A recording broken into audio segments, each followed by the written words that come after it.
Assalamualaikum warahmatullahi wabarakatuh. Perkenalkan, nama saya Fani Hermayanti dengan NIM 2214344. Periode Asuransi Syariah B semester 2. Di sini saya akan menjelaskan di mata kuliah Ekonomi Mikro, yaitu tentang teori produksi. Nah, teori perilaku produsen atau perusahaan memiliki banyak tingkat analog dengan teori perilaku konsumen. Misalnya, bila konsumen mengalokasikan dananya untuk konsumsi, produsen mengalokasikan dananya untuk penggunaan faktor produksi atau yang akan diproses menjadi output. Karena itu bila keseimbangan konsumen terjadi pada saat seluruh uangnya habis untuk konsumsi. Nah, keseimbangan produsen tercapai pada saat seluruh anggaran habis terpakai untuk membeli faktor produksi.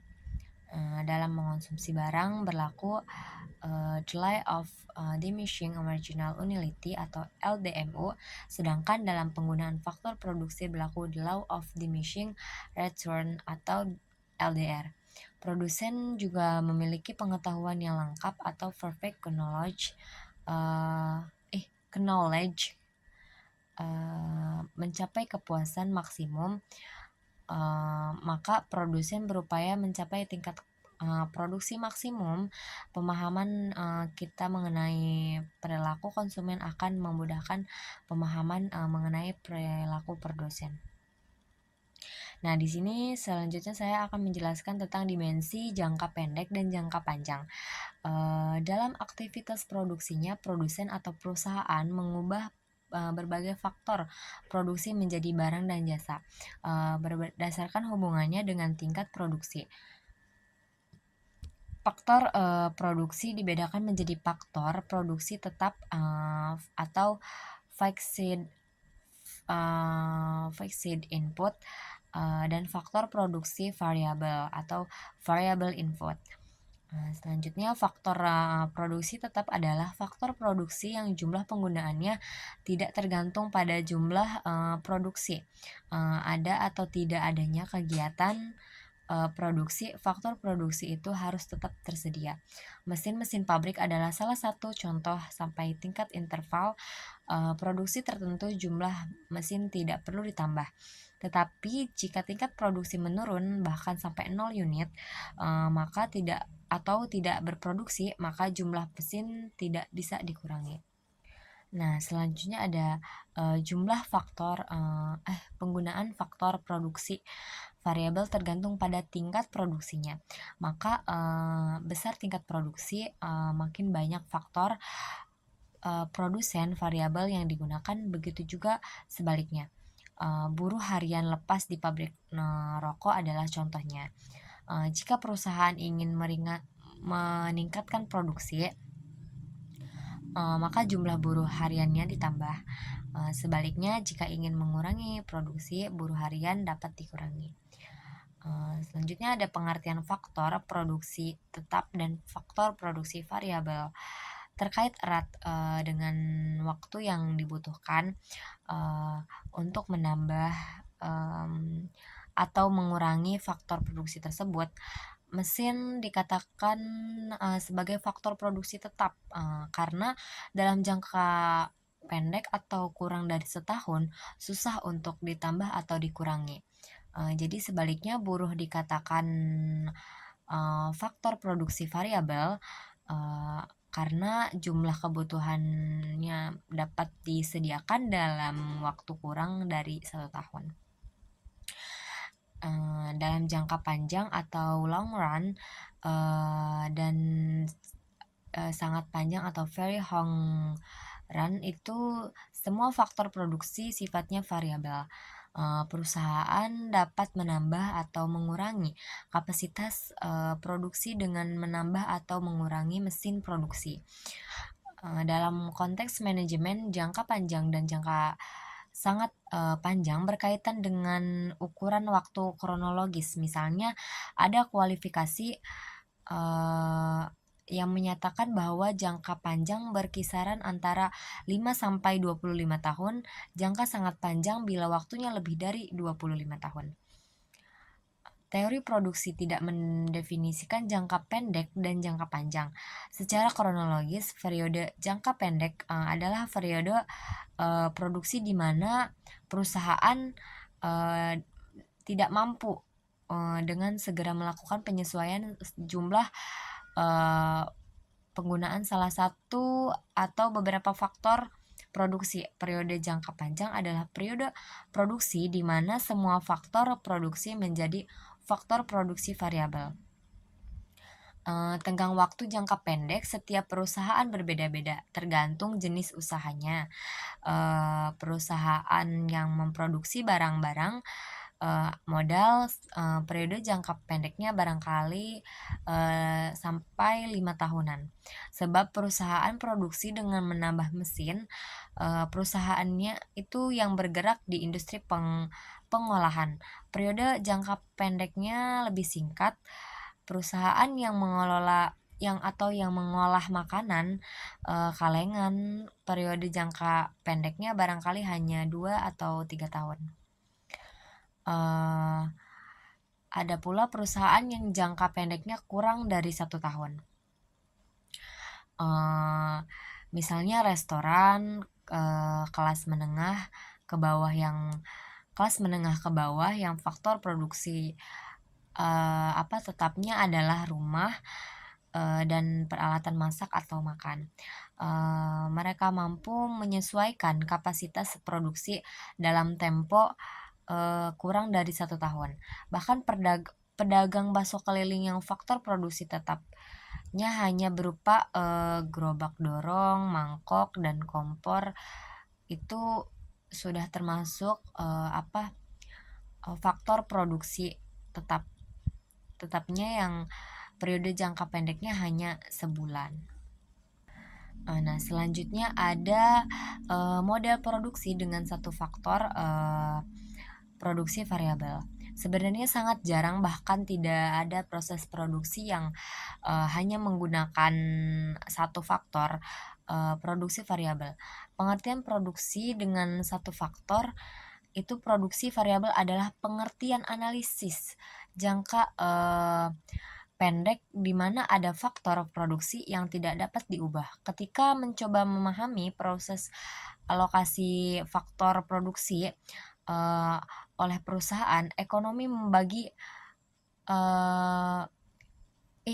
mencoba memahami proses alokasi faktor produksi oleh perusahaan. Dia membagi faktor produksi menjadi barang modal atau kapital dan tenaga kerja atau biasa hubungan matematis. Penggunaan faktor produksi yang menghasilkan output maksimum disebut fungsi produksi seperti contohnya itu di mana Q itu tingkat output atau huruf K itu barang modal dan L itu tenaga kerja atau buruh. Dalam model produksi satu faktor produksi variabel itu barang modal dianggap faktor produksi tetap. Keputusan produksi ditentukan berdasarkan alokasi efisiensi tenaga kerja. Nah, selanjutnya produksi total, produksi marginal, dan produksi rata-rata. Produksi total itu atau total produk adalah banyaknya produksi yang dihasilkan dari penggunaan total faktor produksi. Produksi marginal atau marginal product adalah tambahan produksi karena penambahan penggunaan satu unit faktor produksi. Produksi rata-rata atau average produksi adalah rata-rata output yang dihasilkan per unit faktor produksi. Selanjutnya secara matematis atau TP akan maksimum apabila turunan pertama di fungsi nilainya sama dengan 0. Turunan pertama TP adalah MP atau persamaan 53. Karena ada contohnya itu MP sama dengan, maka TP maksimumnya adalah saat MP sama dengan 0. Dan dimanapun MP biasa disebut dengan produksi marginal. Perusahaan dapat terus menambah tenaga kerja selama MP lebih besar dari 0. Jika MP sudah lebih kecil dari 0, maka penambahan tenaga kerja justru mengurangi produksi total. Penurunan nilai MP merupakan indikasi telah terjadinya hukum pertambahan hasil yang semakin menurun, atau the law of diminishing return. Nah, selanjutnya selama nilai MP lebih besar dari 0 itu tetap bertambah, sayangnya pertambahan MP juga mengalami penurunan. Besarnya nilai MP juga berpengaruh terhadap nilai produksi rata-rata. Penambahan satu orang tenaga kerja akan memperbesar nilai AP selama nilai MP lebih besar nilai AP sebelumnya. Begitu juga sebaliknya. Hal ini terjadi pada saat penggunaan tenaga kerja antara 2 sampai 5 orang. Misalnya pada saat penambahan atau menambah buruh dari 2 menjadi 3 orang, AP meningkat dari 10 unit menjadi 15 unit. Karena MP sama dengan 25 unit, bandingkan dengan pada saat tenaga kerja ditambah dari 5 sampai menjadi 6. Ternyata bergerak membentuk kurva yang mirip huruf S, sehingga disebut kurva S, atau hukum pertambahan hasil yang semakin menurun menyebabkan kurva MP membentuk parabola sampai menyentuh sumbu horizontal. Jika kurva MP telah lebih rendah dari sumbu horizontal, maka penambahan tenaga kerja justru menurunkan produksi total, atau slope kurva TP menjadi negatif, kurva P menjadi bergerak sepola dengan kurva MP. Sebelum titik potong AP dan MP, nilai AP selalu di bawah MP. Setelah itu AP di atas MP. Nilai AP juga mengalami penurunan akibat pengaruh penurunan nilai MP. Tetapi penurunan tidak setajam MP karena pada saat MP lebih kecil dari 0, AP masih mungkin bernilai positif, bahkan tidak pernah negatif. Nah, selanjutnya ada 3 tahap produksi apa yang telah diuraikan ketika menjelaskan kasus atas merupakan prinsip umum dalam menganalisis proses alokasi faktor produksi yang efisien, atau untuk kasus umum. Dan bila dianggap penambahan faktor produksi bersifat kontinu, kurva-kurva pada diagram digambar di buku yang 5.1 dapat diperhalus atau menjadi seperti diagram 5.2. Nah, menunjukkan ada 3 tahap penting dari gerakan perubahan nilai TP. Yang pertama, pada saat MP maksimum atau titik 1 dan 4. Kedua, pada saat AP maksimum titik 2 dan 5. Ketiga, pada saat MP sama dengan 0 atau TP maksimum titik 3 dan 6. Selanjutnya, diagram tersebut dapat kita bagi menjadi 3 tahap produksi, atau the 3 stages of production. Tahap 1 atau stage 1 sampai pada saat kondisi AP maksimum.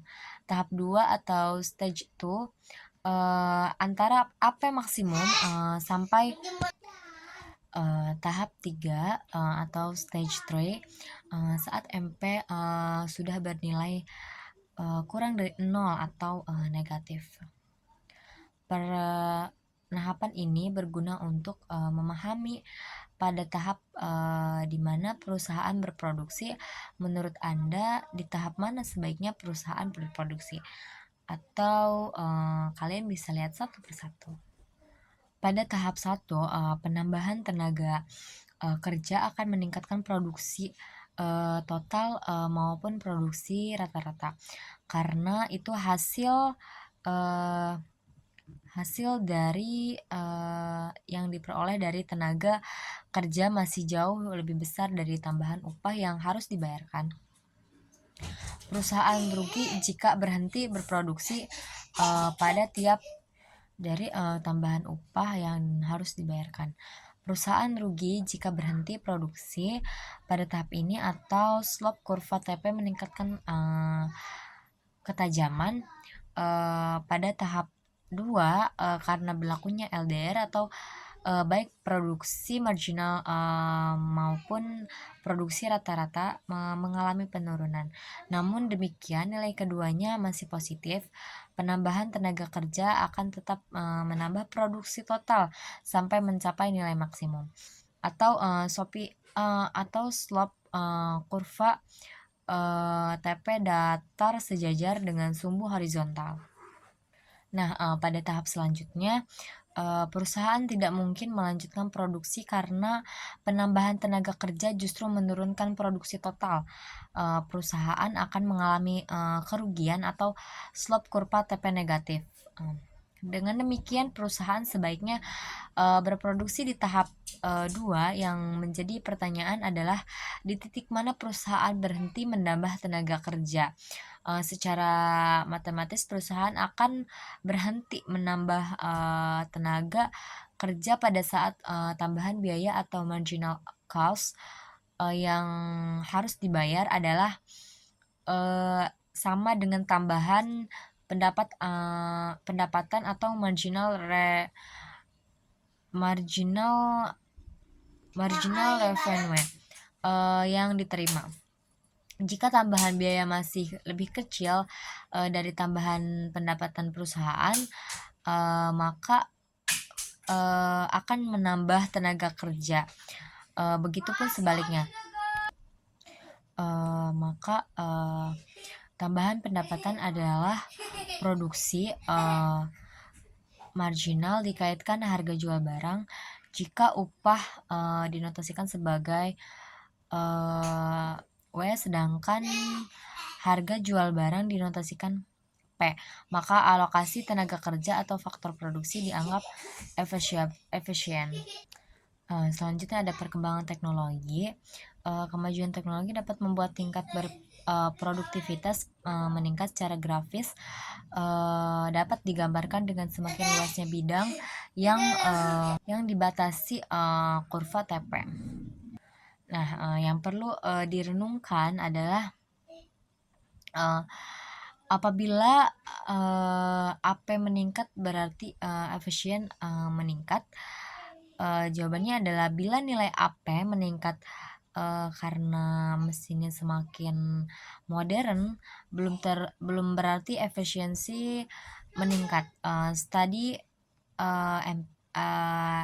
empiris yang dilakukan 20 tahun terakhir ini merupakan bahwa ada yang lebih penting dari sekedar memodernisasi mesin, yaitu modernisasi sumber daya manusia atau SDM, terutama dengan mengubah cara berpikir dan sikap hidup dengan modernisasi.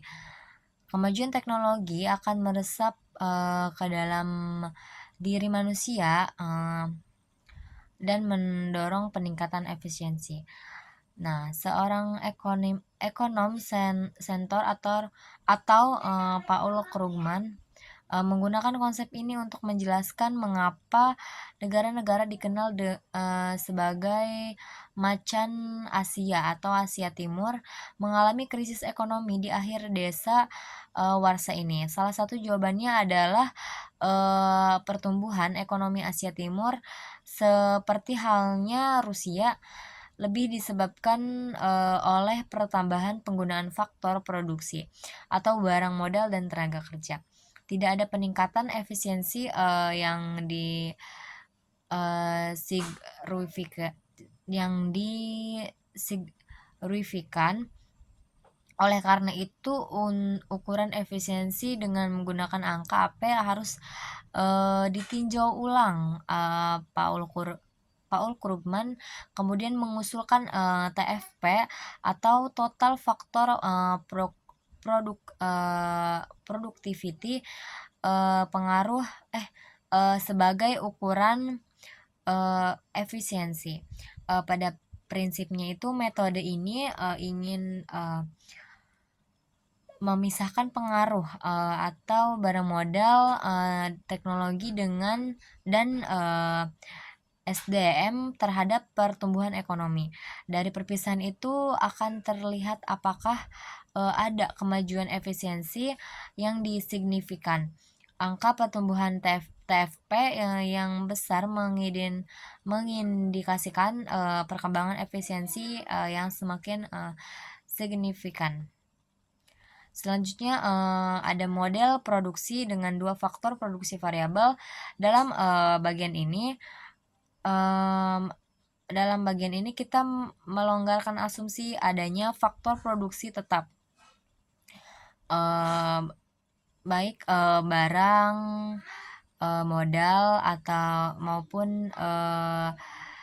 maupun tenaga kerja sekarang bersifat variabel.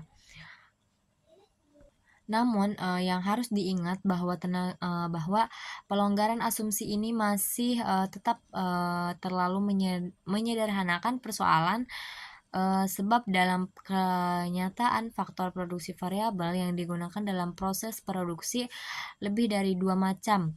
Dalam studi ekonomi yang lebih lanjut, pembahasan alokasi faktor-faktor produksi atau lebih dari dua macam faktor produksi. Secara efisien akan menggunakan faktor model ekonometrika. Dalam model produksi dua faktor produksi variabel ini, analisis cukup menggunakan penjelasan grafis dan matematika sederhana. Ada pula isokuan atau isokuan.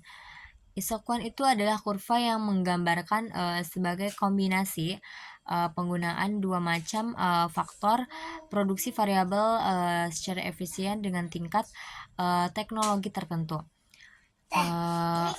yang menghasilkan tingkat produksi yang sama. Misalnya kasus usaha tekstil tradisional, di muka kita pelonggar asumsinya dengan menyatakan bahwa mesin dapat ditambah. Nah, kita juga bisa melihat bahwa tingkat produksi 105 bal tekstil dapat dicapai dengan beberapa kombinasi faktor produksi, yaitu satu mesin dengan 5 tenaga kerja, 2 mesin dengan 3 tenaga kerja, dan seterusnya. Selanjutnya kita dapat menurunkan kurva isokuan. Selanjutnya ada asumsi-asumsi isokuan. Yang pertama yaitu konveksitas atau konveksility. Asumsi konveksitas atau konveksility atau konveksiti analogi dengan asumsi pada pembahasan perilaku konsumen, yaitu kurva indiferensi yang menurun dari kiri atas ke kanan bawah atau downward sloping. Produsen dapat melakukan berbagai kombinasi penggunaan dua macam faktor produksi untuk menjaga agar tingkat produksi tetap.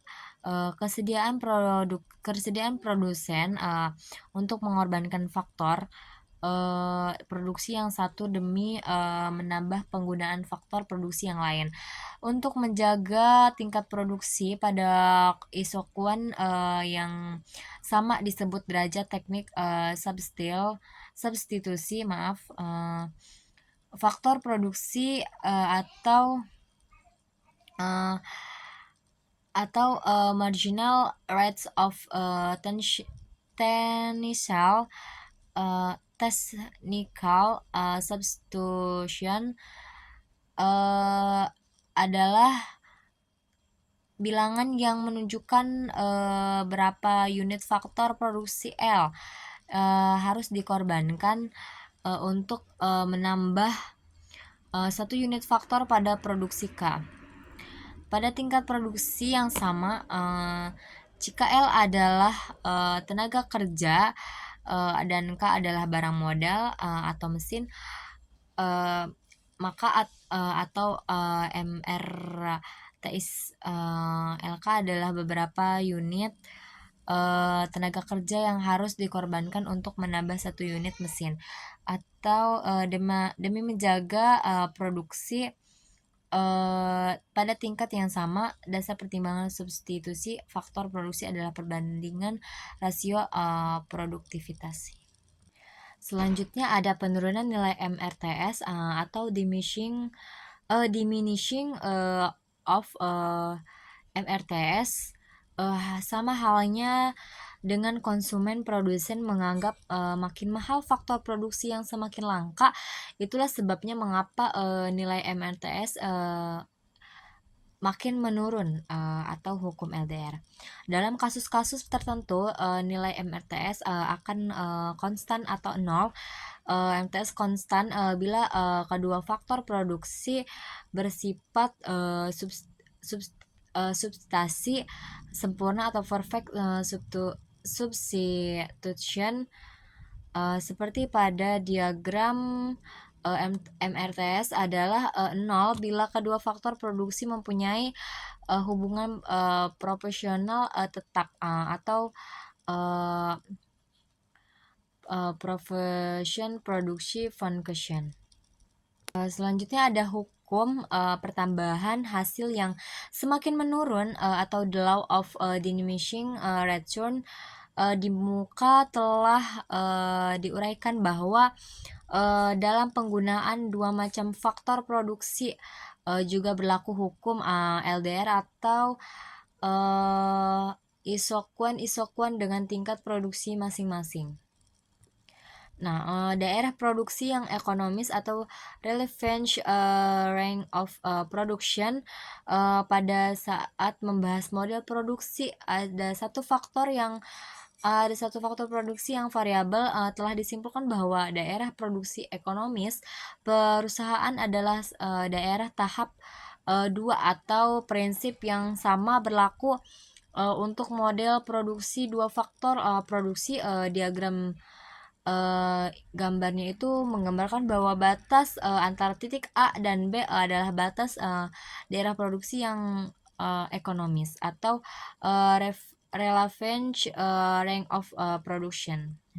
Nah, selanjutnya ada pun perubahan output karena perubahan skala penggunaan produksi atau return to scale. Perubahan output karena perubahan skala penggunaan faktor produksi atau return to scale adalah konsep yang ingin menjelaskan sebenarnya seberapa besar output perubahan bila jumlah faktor-faktor produksi dilipat gandakan atau doubling. Jadi ada skala hasil mekanik atau increasing return to scale. Jika penambahan faktor produksi sebanyak satu unit menyebabkan output meningkat lebih dari satu unit, fungsi produksi memiliki karakter skala hasil menaik atau increasing return to scale. Selanjutnya ada pun skala hasil konstan atau constant return to scale jika pelipatan gandaan faktor produksi menambah output sebanyak 2 kali lipat juga produksi memiliki karakter skala hasil konstan atau konstan return to scale. Nah, selanjutnya ada skala hasil menurun atau decreasing return to scale.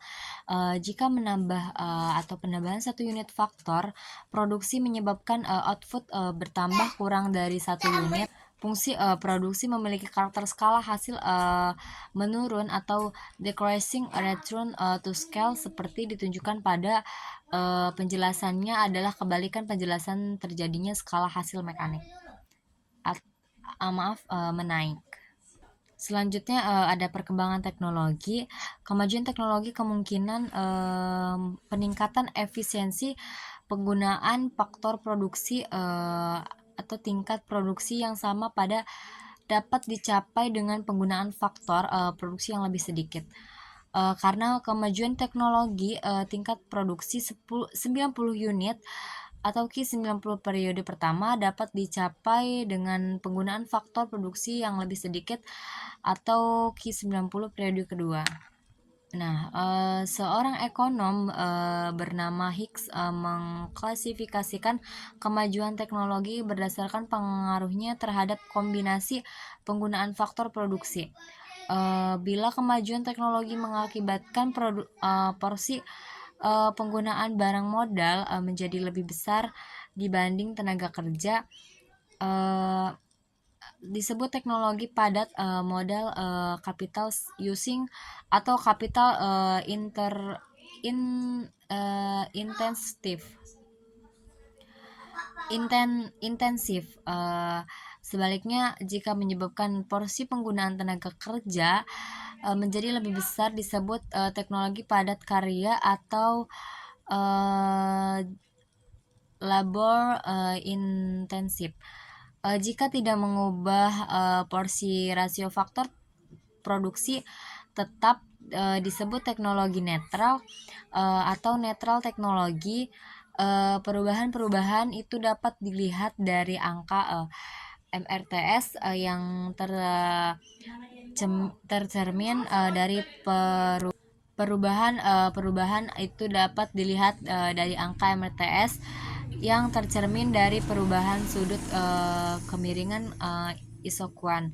Hal-hal itu dapat dilihat pada gambar yang tercantum di buku ekonomi mikro. Nah, selanjutnya teknologi harus melewati 3 tahap sebelum dapat mempengaruhi efisiensi. Tahap pertama adalah penemuan atau invention.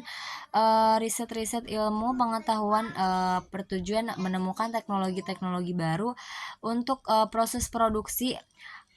Tetapi hasil penemuan tidak ada artinya bila ada produsen atau pengusaha tidak dapat atau tidak berani mengaplikasikannya dengan melakukan inovasi atau innovation. Umumnya hanya sedikit pengusaha yang berani melakukan inovasi awal, tetapi keberhasilan inovasi akan mengundang makin banyak pengusaha yang mau melakukannya. Terjadilah penyebaran inovasi yang menyebabkan tingkat penerimaan terhadap inovasi. Selanjutnya ada kurva anggaran produksi atau ISOCOST. Kurva anggaran produksi itu adalah kurva yang menggambarkan berbagai kombinasi penggunaan dua macam faktor produksi yang memerlukan biaya yang sama. Jika harga faktor produksi tenaga kerja adalah upah dan harga faktor produksi barang modal adalah sewa, maka kurva isokosnya itu adalah sudut kemiringan kurva atau isokosnya adalah rasio harga kedua faktor produksi. Jika terjadi perubahan harga faktor produksi, kurva satu berrotasi. Jika yang berubah adalah kemampuan, maka anggaran kurva bergeser sejajar. Selanjutnya ada keseimbangan produsen. Keseimbangan produsen terjadi ketika kurva 1 bersinggungan dengan kurva Q. Di titik persinggungan itu kombinasi penggunaan kedua faktor produksi akan memberikan hasil output yang maksimum. Keseimbangan dapat berubah karena perubahan kemampuan anggaran maupun harga faktor produksi. Analisis perubahan keseimbangan produsen analogis dengan analisis perilaku konsumen. Perubahan jumlah faktor produksi yang digunakan merupakan interaksi kekuatan efek substitusi atau substitution efek dan efek skala produksi atau output efek. Karena itu produsen juga mengenal faktor produksi inferior, yaitu faktor produksi yang penggunaannya justru menurun bila kemampuan anggaran perusahaan meningkat atau kemampuan memproduksi meningkat. Nah, misalnya tenaga kerja adalah faktor produksi inferior jika tingkat produksi ditingkatkan, jumlah penggunaannya ternyata berkurang. Perusahaan lebih menyukai menambah barang atau mesin. Dalam mencapai keseimbangannya, produsen selalu berdasarkan prinsip efisiensi, yaitu maksimalisasi output atau output maximalization, yaitu atau meminimalisasi biaya. Prinsip maksimalisasi output menyertakan bahwa dengan anggaran yang sudah ditentukan dicapai output maksimum. Jadi keputusan maksimalisasi output atau maksimalisasi faktor produksi sangat ketergantungan pada tujuan atau misi yang diemban atau perusahaan. Biasanya prinsip efisiensi perusahaan adalah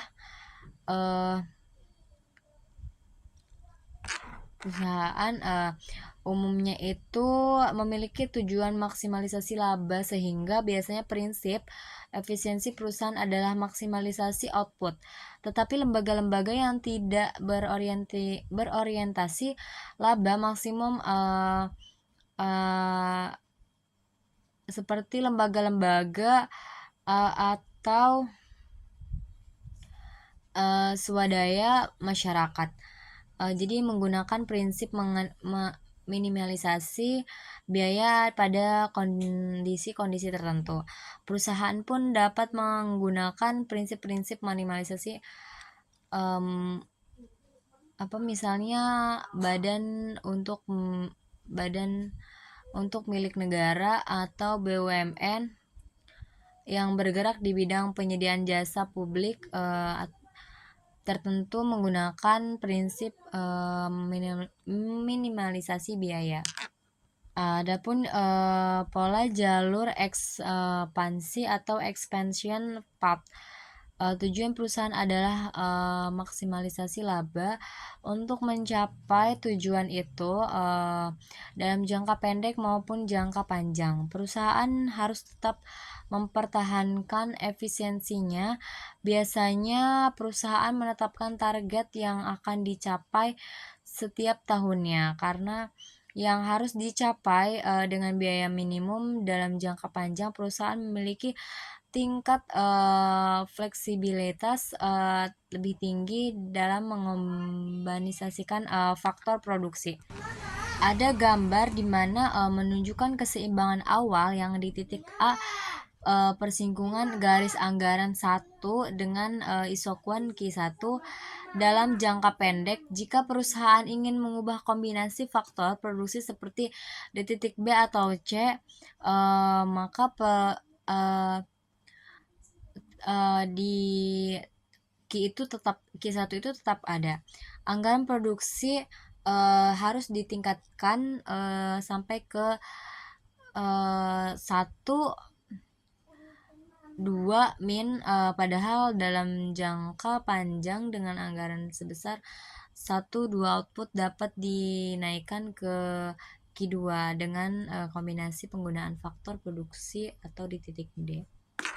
Nah, titik-titik keseimbangan tercapai pada tingkat MRTS yang konstan dan membentuk garis isoklin atau diagram atau menunjukkan bahwa titik-titik keseimbangan produsen adalah titik A, D, K, dan L, dan seterusnya. Jika titik-titik keseimbangan tersebut dihubungkan, akan terbentuk garis isoklin. Garis isoklin saya tidak membentuk garis lurus karena seperti telah dinyatakan dalam jangka panjang, perusahaan memiliki kemampuan mengubah kombinasi faktor produksi agar alokasi anggaran lebih efisien untuk fungsi produksi skala hasil konstan atau konstan return to scale. Isoklin terbentuk garis lurus OR. Hal ini dikarenakan fungsi produksi atau CRS rasio faktor produksi tidak berubah atau konstan. Nah, bila ekspansi produksi berdasarkan asumsi bahwa harga faktor produksi tidak berubah, isoklin merupakan garis jalur ekspansi atau expansion path. Garis ini menunjukkan bagaimana proporsi penggunaan faktor produksi berubah karena perubahan atau penambahan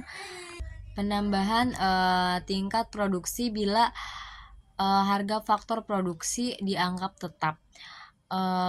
Adapun gambar di mana menunjukkan jalur ekspansi pada umumnya, sedangkan di gambar yang selanjutnya lagi untuk kasus skala hasil konstan. Nah, jadi kesimpulan dari materi-materi yang telah saya sampaikan dapat ditarik kesimpulannya, yaitu intinya produksi merupakan kegiatan ekonomi yang mengubah input menjadi output atau memberi nilai pada suatu barang atau jasa. Mungkin hanya itu materi yang dapat saya sampaikan. Kurang dan lebihnya mohon maaf, dan sebelum itu saya akan memberikan contoh video tentang teori produksi yang untuk mungkin lebih jelasnya lagi dan detailnya lagi. Mungkin hanya itu yang dapat saya sampaikan, kurang dan lebihnya mohon maaf. Wabillahi taufiq wal hidayah. Wassalamualaikum warahmatullahi wabarakatuh. Oke, teman-teman, di video ini kita bakal ngebahas teori produksi, masih di mata pelajaran ekonomi ya. Nah, kita definisikan produksi terlebih dahulu. Produksi itu adalah suatu proses untuk mengubah barang input menjadi barang output. Barang input itu apa aja? Ya, kalau misalkan outputnya pakaian, ini contoh ya. Kalau misalkan output dia pakaian, maka input yang diperlukan apa? Ya, sumber dayanya atau bahan bakunya. Bahan bakunya bisa misalkan kain, benang, kemudian apalagi mesin jahit, dan lain sebagainya, dan lain-lain. Nah, ini dimaksud atau disebut dengan faktor produksi. Nah, sebenarnya untuk lebih luasnya lagi, faktor produksi itu ada 4 macam. Yang pertama itu ada land atau tanah. Jadi kalau misalkan kalian mau membuat suatu usaha, maka diperlukan yang namanya tempat usaha itu, ya, yaitu tanah, land. Kemudian yang kedua adalah capital atau modal. Kalau misalkan kalian udah punya tanah, punya modal, maka yang diperlukan adalah labor atau tenaga kerja. Kalian merekrut tenaga kerja untuk kalian pekerjakan. Dan selanjutnya yang keempat adalah natural resources atau SDA, sumber daya alam. Nah, inilah bahan baku yang bakal dibutuhkan untuk memproduksi suatu barang maupun jasa. Itu dimaksud. Nah, keempat ini itu disebut dengan faktor produksi. Nah, dalam memproduksi suatu barang maupun jasa, itu ada yang namanya jangka panjang dan jangka pendek atau jangka waktu produksi ya.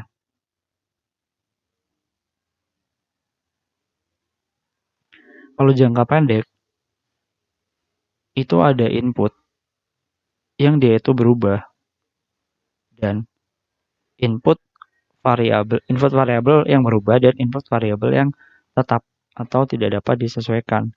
Sedangkan untuk jangka panjang, itu ada input variabel, bukan ada ya. Jadi semua input variabel itu dapat disesuaikan. Itu. Ya udah, cuma itu aja. Jadi ada waktunya, ada jangka pendek dan jangka panjang. Sekarang kita bahas di teori produksinya. Untuk definisi dari teori produksi sendiri adalah teori yang menerangkan sifat hubungan antara tingkat produksi ya, tingkat produksi dengan faktor-faktor produksi. Faktor produksinya udah kita bahas tadi. Ada 4 macam. Ada capital, ada land, ada labor, dan ada natural resources. Nah, biasanya kalau dalam teori produksi itu dikenal dengan perilaku produsen ya, di mana perilaku produsen itu yang inginnya adalah meminimalkan input, tetapi dia mau hasilnya maksimal atau output maksimal. Itu dimaksud atau disebut dengan perilaku produsen, yaitu dengan meminimalkan input dan memaksimalkan output atau hasilnya. Nah, di dalam teori produksi itu dikenal dengan istilah the law of diminishing return.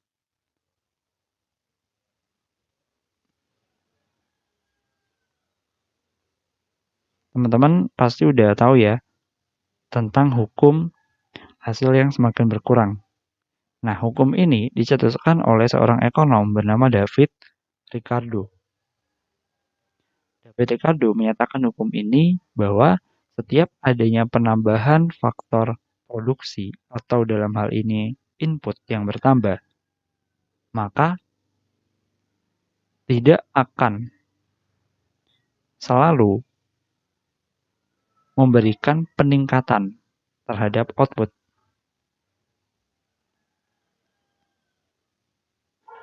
Atau gini, setiap adanya penambahan faktor produksi itu tidak selalu memberikan peningkatan hasil yang sebanding pada titik tertentu.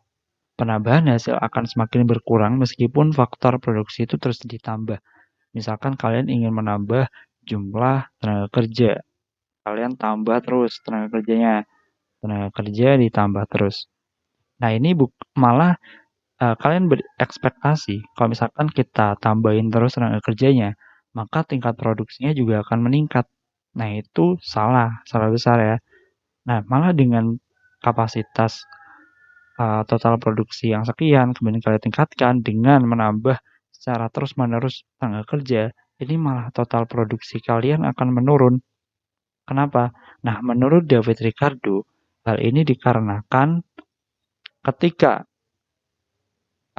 terjadi yang namanya penambahan input secara terus-menerus, itu akan berakibat pada jumlah input yang melebihi kapasitas produksi, sehingga produktivitasnya bakal tidak maksimal.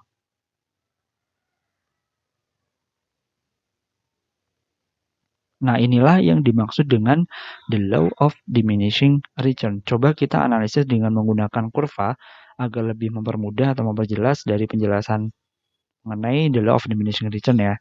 Jadi kita gambar dulu kurva total produknya. Nah, ini kan, ini ada kurva total produk. Di sini ada L1, ada L2, dan ada L3. L1, L2, L3 dimaksud adalah labor. Ini ada labornya, jumlahnya ada 1, ini 2, 3 gitu. Oke, ini kita jelasin dulu. Kalau misalkan, oh ya, ini adalah total produk atau total outputnya. Di sini ada labor pertama, labor 1, labor 2, labor 3. Kalau misalkan labor 1 ini dia menghasilkan misal 2 produk gitu. Kalau misalkan labor 2 dia menghasilkan 4 produk, kalau labor 3 dia bakal menghasilkan 5 produk. Nah, dari kurva total produk ini kita bisa menurunkan menjadi kurva average product dan marginal product. Gambarnya kayak gini.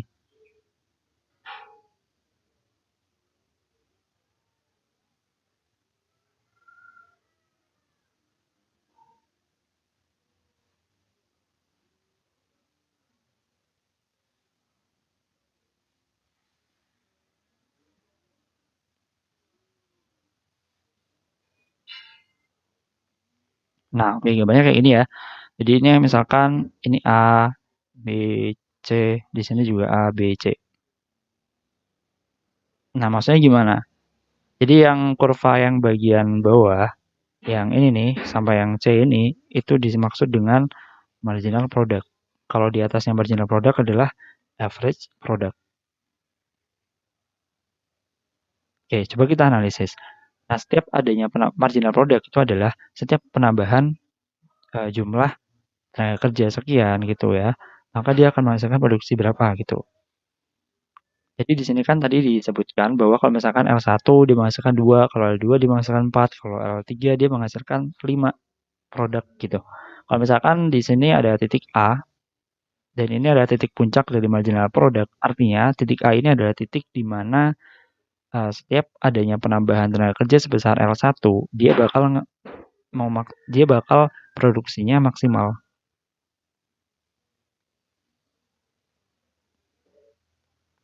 Jadi di titik A ini bisa disebut bahwa si produsen itu dapat memaksimalkan produksinya di titik A. Nah, ketika si produsen ingin menambah lagi jumlah produksinya, jumlah tenaga kerjanya menjadi L2, dia mah nggak jadi maksimal tuh produksinya. Dia bakal turun di titik B. Kalau dia masih menginginkan dengan ekspektasi kalau misalkan menambah tenaga kerja lagi, semakin ditambah terus tenaga kerjanya, dia berekspektasi kalau total produksinya bakal meningkat. Sehingga dia mau menambah sebesar L3. Nah, malah ekspektasi yang tadinya hasil produksinya bakal meningkat, nggak jadi meningkat, mah jadi nol. Ya kan, dia bakal kayak berada di titik sumbu horizontalnya, itu di titik C. Nah, itulah yang dimaksud dengan the law of diminishing return. Nah, oke, udah paham ya? Nah, sekarang kita coba bahas mengenai pembagian produksi. Pembagian produksi ini sebenarnya dibagi atas 5 bidang ya, atau 5 sektor pembagian produksi. Yang pertama itu ada bidang ekstraktif. Kalau bidang ekstraktif itu adalah semua usaha yang dilakukan dengan cara mengambil hasil dari alam secara langsung. Contohnya adalah pertambangan.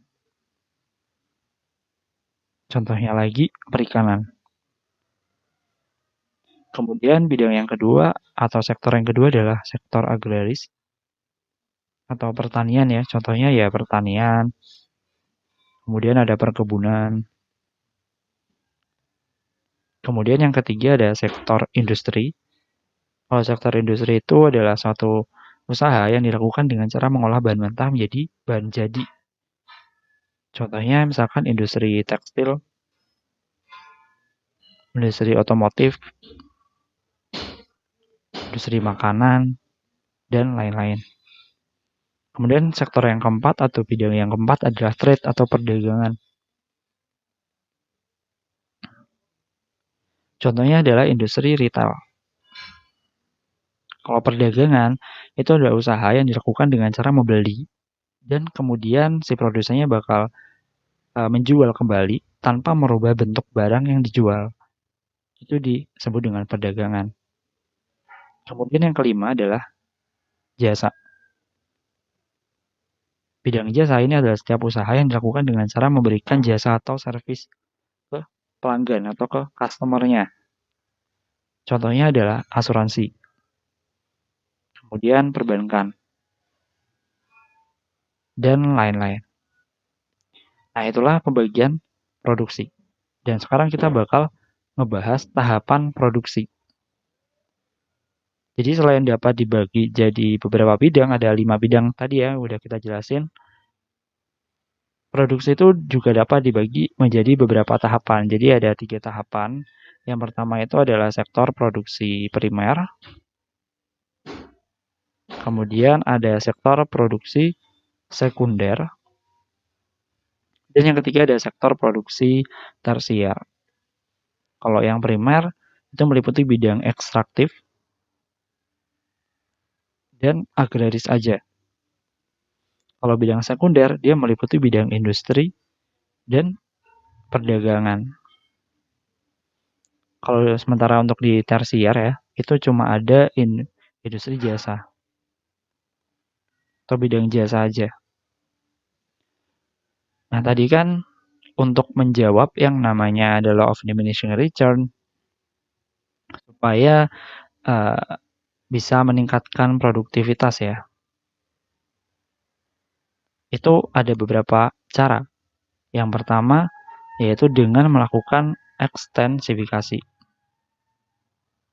Ekstensifikasi adalah peningkatan produktivitas dengan cara menambah jumlah faktor produksi yang digunakan.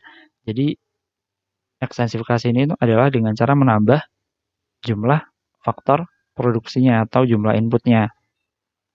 Tapi dengan satu syarat ya, dia itu harus melakukan riset terlebih dahulu. Jangan terlalu berekspektasi dengan cara menambah secara besar-besaran, secara terus-menerus faktor produksinya, dia berekspektasi kalau hasil produksi atau outputnya bakal meningkat.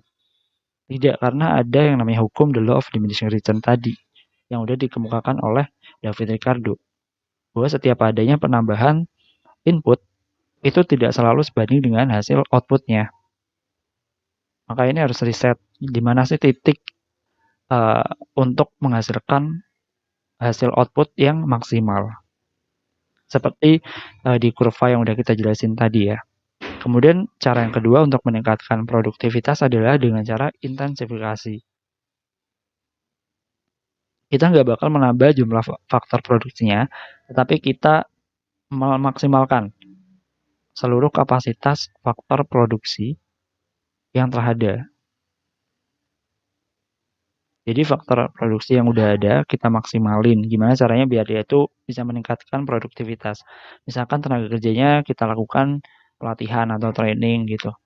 Dan masih banyak lagi cara untuk meningkatkan produktivitas dengan cara intensifikasi. Kemudian yang ketiga adalah rasionalisasi. Rasionalisasi itu adalah peningkatan produktivitas yang dilakukan dengan mengeluarkan kebijakan yang akan meningkatkan efisiensi produksi. Nah, rasionalisasi ini dibagi atas 3 macam, yaitu ada mekanisasi, yang kedua ada spesialisasi,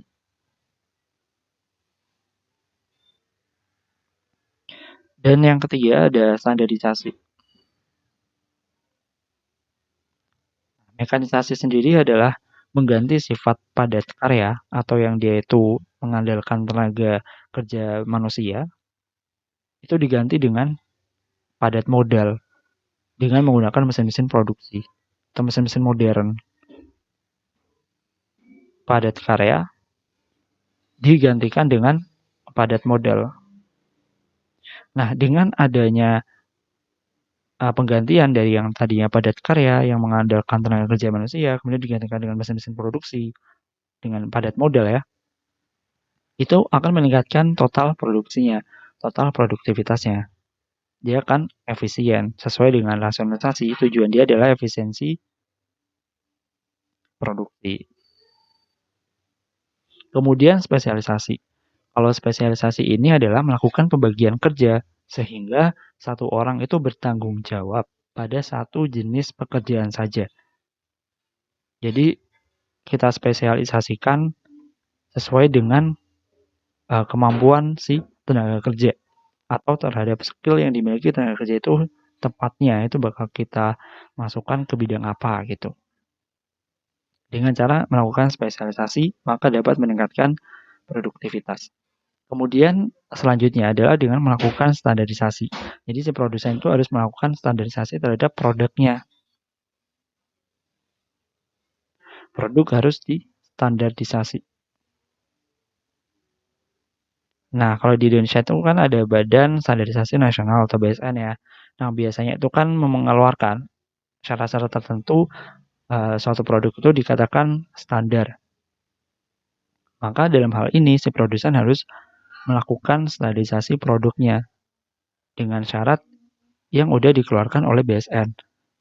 Dengan hal ini, maka peminat dari atau demand permintaan terhadap suatu barang maupun jasa dari masyarakat pada si produsen itu akan meningkatkan kepercayaannya. Oh, ternyata produk ini itu udah ada label BSN-nya gitu. Maka ini dapat meningkatkan produktivitasnya. Nah, itulah pembahasan mengenai teori produksi ya.